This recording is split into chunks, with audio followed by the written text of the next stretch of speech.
Արդեն նախկին 5 գնդերից այսօր սափրվել է սքեմը փոխել զինվորական համազգեստով։ Նրանք այսուհետ շարքային զինծառայողներ են։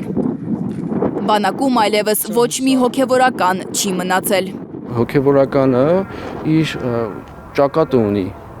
պատերազմի դաշտում, թե հոգևոր, թե մարմնավոր պատերազմի դաշտում իր ճակատը ունի, իր գործը ունի, որը չես կարող ասել, որ ինքը զինվոր դառնալով, շարքային զինվոր դառնալով,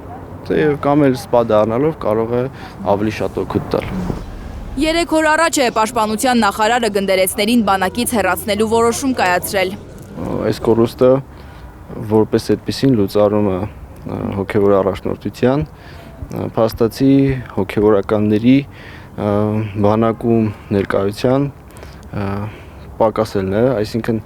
հոգևորականները որպես այդպիսին այլևս բանակում իրենց ներկայությունը չունեն։ 42 նախկին գնդերեցներից մեկն է Վահան Սարգսակ Ավագյանը։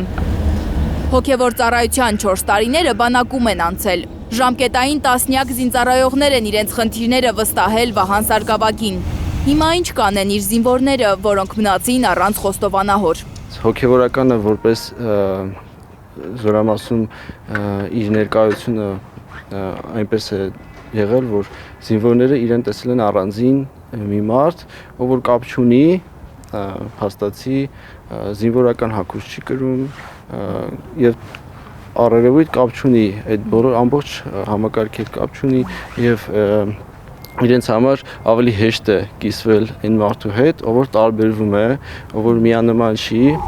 Վահան Սարգսակի խոսքով բանակում անգամ վիճակագրություն կա, թե գնդերեցները քանի զինվորի են հետ պահել ինքնավնասման անդառնալի փորձերից։ Իմ ծառայության ընթացքում եղել են մարդիկ, ովքեր որ անձնական խնդրով ոչ մեկի չեն դիմել, բայց ինձ են դիմել։ Եղել են մարդիկ, որոնց համար սոցիալական աջակցություն ենք փորձել գտնել, ու դա եղել է հենց մարդասիրական իմաստով ծառայությունից, նույնիսկ զորամասում շատ չենք ասել։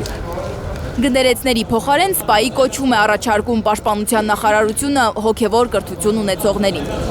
Պապիկյանի որոշման 3-րդ կետով անգամ կարգալույց հռչակվածները կարող են ավագ գնդերեց կամ գնդերեցի ոչ հրամանատարական զինվորական պաշտոն ստանալ բանակում, նշում է Վահան Սարգսակը։ Շատերին կարող է թվալ, որ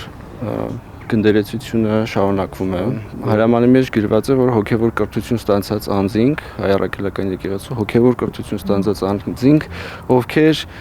այսինքն կարող են լինել նաև կարգալույց հոգևորականներ, կարող են լինել կարգաթող սպասավորներ, իրեն կարող են գալ այդ հաստիքը լրացնել։ Հնազանդության ուխտը դժրած հոգևորականների գունդ է ստեղծում Պապիկյանը։ Համենայն դեպս նախկին գնդերեցը այդ որոշումը Փաշինյանի հակաեկեղեցական արշավի մաս է համարում։ Ինձ համար մեծ պատիվ է, որ ես կանգնեմ շարքում զինվորի կողքին, բայց ստիպել, որ ես լինեմ զինվորական կյանքով ապրող մարդ, սպայի կոչում ստանամ եւ ապրեմ իմ կյանքը հոգևոր փոփոխեմ, դարձնեմ զինվորականի կյանք, դա արդեն իմ կարծիքով հոգևորականի արժեք գցում է։ Վահան Սարգսակը թեմերից մեկում ծառայության կանցնի։ Բանակի հոգևոր ծառայությունից ազատված նախկին գնդերեցները վեհապարի տնօրինությամբ ծառայության են նշանակվել տարբեր թեմերում։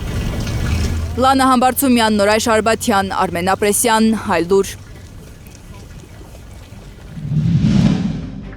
Հայաստանում և աշխարհում տեղի ունեցող իրադարձությունների մասին առաջինը իմանալու համար բաժանորդագրվեք մեր ալիքին, սեղմեք զանգակը, որ բաց չթողնեք ամենակարևորը, ամենահրատապն ու հետաքրքիրը։